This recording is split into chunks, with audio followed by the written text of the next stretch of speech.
Good morning students. आज हम आगे से पढ़ेंगे। टॉपिक है न्यूट्रलाइजेशन रिएक्शन। ठीक है, सिंपल भाषा में समझो कि जब बेस की किसी एसिड के साथ रिएक्शन होती है और सॉल्ट रिलीज होता है और वाटर रिलीज होता है, ठीक है, उसे क्या कहते हैं? न्यूट्रलाइजेशन रिएक्शन कहते हैं। देखो लिखा है यहाँ पे, a neutralization reaction is when an acid and a base react to from water and salt and evolves the combination of hydrogen ion. Hydrogen ion कौन सा होता है बेटा? ये वाला, क्योंकि देखो जब इन दोनों में टूटेगा तो ये किसमें टूटेगा? H प्लस में और Cl माइनस में। और hydroxyl ion to generate water. Hydroxyl ion कौन सा हुआ? ये, क्योंकि Na प्लस और OH माइनस, तो OH माइनस कौन सा हुआ? हाइड्रोक्सिल। और ये वाला कौन सा हुआ? वो हाइड्रोजन आयन। ठीक है, तो दोनों को क्या बोला इन्होंने? टू जनरेट क्या करता है? वाटर। यानी ये दोनों जब मिलते हैं तभी तो बनता है ना वाटर, तो वही वाटर का क्या हुआ? फॉर्मेशन हुआ। ठीक, अब यहाँ पे देखो, जब यहाँ पे MgOH का होल ट्वाइस है तो Mg क्या आता है? 2 प्लस, और OH क्या आता है? 2 इधर लगाएंगे और माइनस। ठीक है, और ऐसे ही इस पर 2H प्लस और Cl पर माइनस। ठीक है, तो क्या आएगा? MgCl2। MgCl के 2 हैं तो Cl2 हो जाएगा, और H के कितने हैं? 2, और 2 यहाँ पे हैं और 2 O हैं, तो H के कितने हो गए टोटल? 4 हो गए ना, 2 ये हो गए 4, और 2 इसके हैं ऑक्सीजन के, तो कितने हो गए? 2H2O। ठीक है, तो दोनों में क्या हुआ? सॉल्ट और वाटर का रिलीज हुआ, और किस वाटर का रिलीज किससे हुआ? हाइड्रोक्सिल और हाइड्रोजन आयन के मिलने से। ठीक है, अब है reaction of metal oxide with acid. आपको पता है ये कोई भी मेटल के साथ ऑक्सीजन लगा हो वो मेटल ऑक्साइड है। ठीक है, जैसे कॉपर के साथ ऑक्सीजन जुड़ गया तो कॉपर ऑक्साइड हो गया, और इसकी रिएक्शन किसके साथ करानी है हमें? एसिड के साथ, तो एसिड के साथ हमने करा दी। तो अब देखो यहाँ पे देखो CuO है ना, CuO, और यहाँ है HCl। लेकिन देखो कॉपर क्लोराइड का जो फॉर्मूला होता है वो है CuC। अब ऐसे देख लेते हैं ना क्या बनेगा। देखो कॉपर प्लस में जाएगा O माइनस में, H प्लस में जाएगा Cl माइनस में, तो जो कॉपर है वो माइनस के साथ जुड़ेगा ही नहीं, Cl के साथ जुड़ेगा। तो कॉपर के साथ Cl जब जुड़ता है तो कौन सा कंपाउंड फॉर्मेशन होता है? Copper chloride. लेकिन कॉपर क्लोराइड का फॉर्मूला तो होता है CuCl2, लेकिन यहाँ पे तो Cl के एक ही हैं, तो हम यहाँ पे क्या करेंगे? 2 लगा देंगे। अब हो गया तो देखो कॉपर क्लोराइड हो गए, और H के कितने हो गए? 2, और O कितना? 1, तो वाटर मॉलिक्यूल रिलीज हो गया। क्लियर हो गया? नोट क्या है? Appearance of blue green colour of the solution because the formation of CuCl2। ठीक है, मतलब इसका जो फॉर्मेशन आ रहा है वो ब्लू ग्रीन जो कलर आ रहा है सॉल्यूशन का, वो किसकी वजह से आ रहा है? CuCl2 की वजह। यानी ये जो कलर है, जो ये कंपाउंड, जो हमें कंपाउंड फॉर्मेशन हुआ है, इसका कलर कैसा होता है? Blue green. ठीक है, metallic oxide are said to be basic oxide. Metallic oxide को ही हम क्या कहते हैं? कह सकते हैं बेसिक ऑक्साइड भी कह सकते हैं, क्योंकि दे गिव सॉल्ट, क्योंकि वो हमें सॉल्ट देता है एंड वाटर देता है। ठीक है, और ऑन रिएक्टिंग विद एसिड, किसके साथ? एसिड के साथ रिएक्ट करके। क्लियर हो गया? अब है reaction of non metallic oxide with base. अब बेस देखो नॉन मेटालिक है, नॉन मेटालिक मतलब कोई नॉन मेटल होना चाहिए। ठीक है, नॉन मेटल ऑक्साइड, तो नॉन मेटल क्या हुआ? कैल्शियम, और OH क्या हो गया? ट्वाइस। ठीक है, तो CO2 के साथ जब रिएक्शन कराएंगे, इन्होंने कहा था किसके साथ कराना है? With base. बेस तो क्या हो, यहाँ पे एसिड लिया था हमने, बेस क्या ले लिया? गैस ले ली CO2। ठीक है, अब देखो Ca किस में गया? प्लस में। ठीक है, OH माइनस में, और ये किस में है आपका? CO2 तो एक कंपाउंड है, तो अब देखो ये रिप्लेसमेंट हो जाएगी, यानी OH को निकाल देगा और CO जुड़ जाएगा। तो लेकिन कैल्शियम जब CO2 के साथ जुड़ेगा तो क्या बनाएगा? Calcium carbonate. लेकिन कार्बोनेट के लिए तो एक O की और ज़रूरत है, तब वो क्या करेगा? जो यहाँ पे 2H और 2 O है उसमें से एक O ले लेगा। ठीक है, और क्या बनाएगा? CaCO3। लेकिन अब यहाँ कितने बचे? H2 और एक O बन गया। तो क्या है? Non metallic oxide are said to be acidic in nature. कैसा होता है इनका नेचर? एसिडिक होता है, because on reacting with base, क्योंकि बेस के साथ ये रिएक्ट होते हैं, और they produce salt and water. ठीक है, all acidic solution conduct electricity. आपको पता है जितने भी एसिडिक सॉल्यूशन होते हैं उनसे हम इलेक्ट्रिसिटी कंडक्ट कर सकते हैं। जैसे आपको मैंने एक इलेक्ट्रोलिसिस प्रोसेस बताया था, उसमें मैंने कहा था HCl टूटता है या कुछ भी।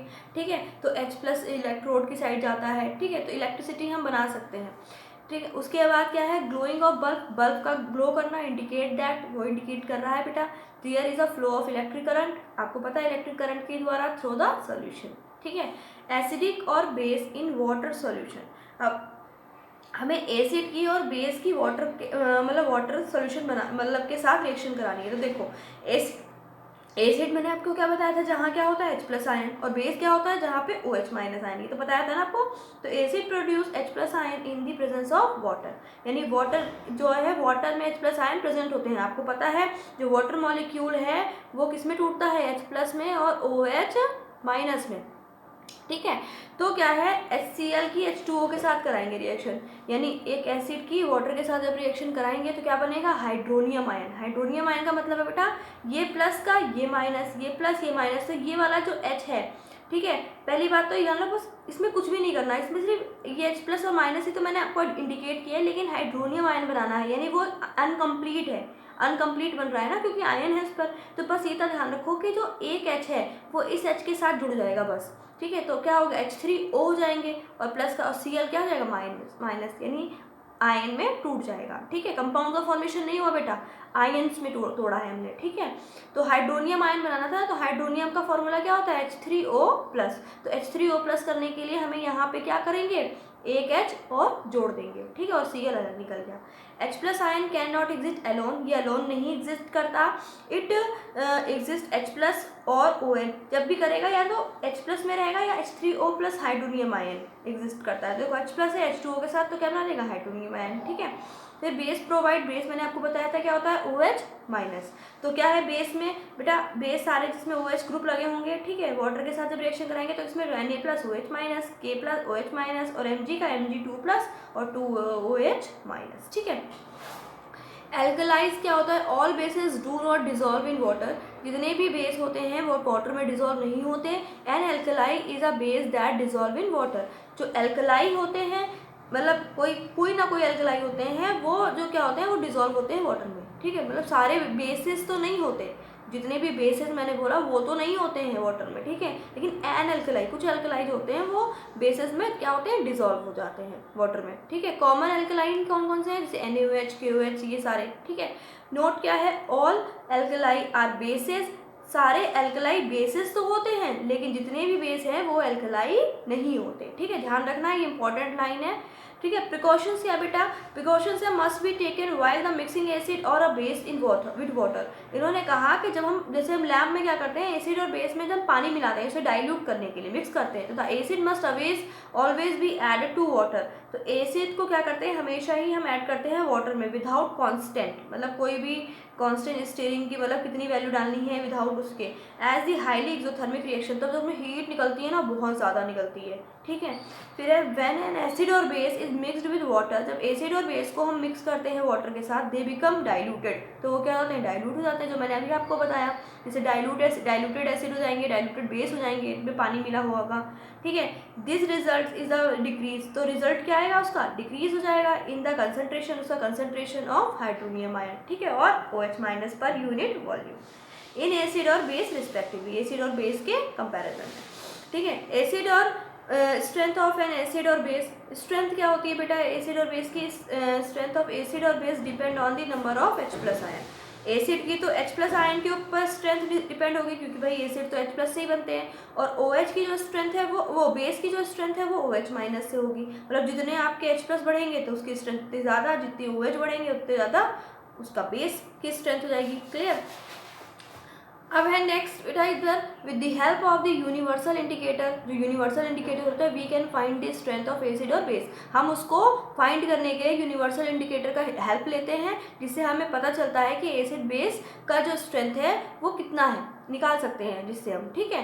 तो दिस इंडिकेटर, वो इंडिकेटर क्या कहलाते हैं बेटा, pH स्केल कहलाते हैं। ध्यान रखना, जिन इंडिकेटर्स की सहायता से हम एसिड बेस की स्ट्रेंथ को फाइंड कर सकते हैं वो इंडिकेटर्स क्या कहलाते हैं, pH स्केल कहलाते हैं। आया समझ में, फिर से बोल रही हूँ मैं, वो इंडिकेटर्स, वो यूनिवर्सल इंडिकेटर जिससे हम क्या कर सकते हैं, एसिड बेस की स्ट्रेंथ को फाइंड कर सकते हैं, ठीक है, एसिड बेस की स्ट्रेंथ को फाइंड कर सकते हैं, वो इंडिकेटर्स क्या कहलाते हैं, pH स्केल कहलाते हैं।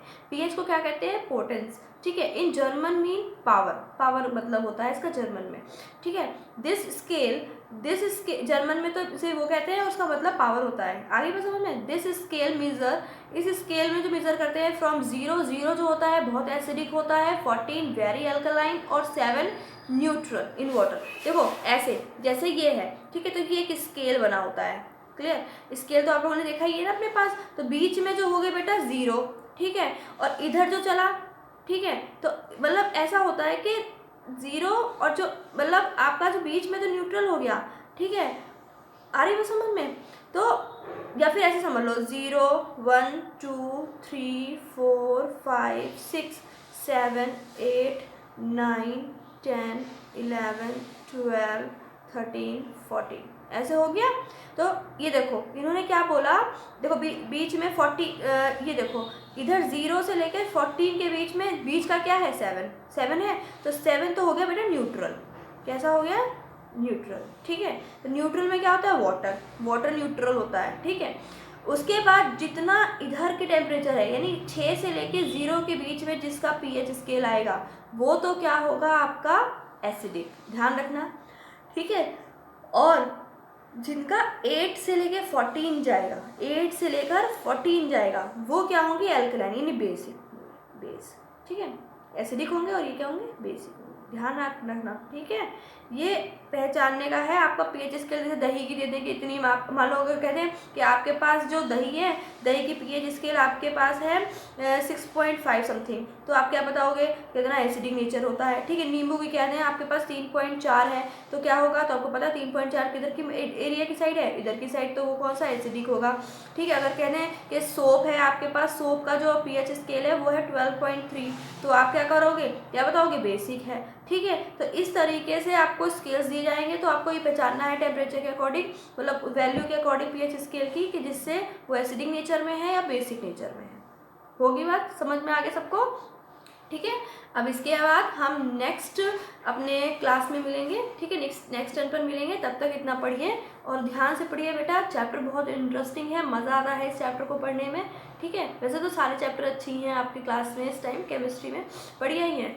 ठीक है, ध्यान से पढ़ेंगे तो बहुत मज़ा आएगा। ठीक, ओके, बाय।